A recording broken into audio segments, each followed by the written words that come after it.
Now here's how you can add a new FaceTime contacts on the iPad. Let's explain that. If you're new on Foxtecc, most definitely subscribe so you never miss anything important. So naturally your contacts can be added through the contacts application. So you need to tap on the plus button in the top right corner, set up a brand new contact, right? But you probably need to figure out the connection between this contact and like having access to it through FaceTime.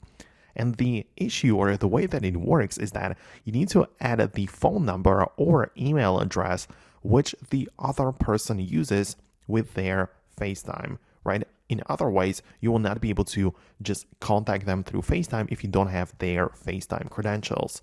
So for example, in my case, if I show you my FaceTime situation by going to the settings and looking up the FaceTime settings, right?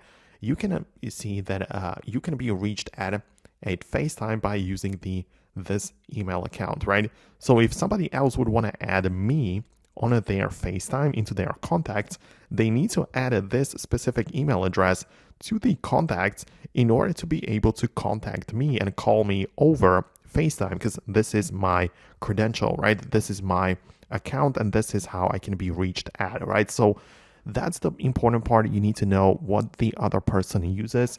If it's their phone number or email address, you need to add it to your contacts and then you'll have the ability to get in touch with them over FaceTime. So that's the distinction and the important part which I wanted to cover in this video. Let me know what you think about that below. Most definitely subscribe so you never miss anything important, and I'll see you later in the upcoming videos as well.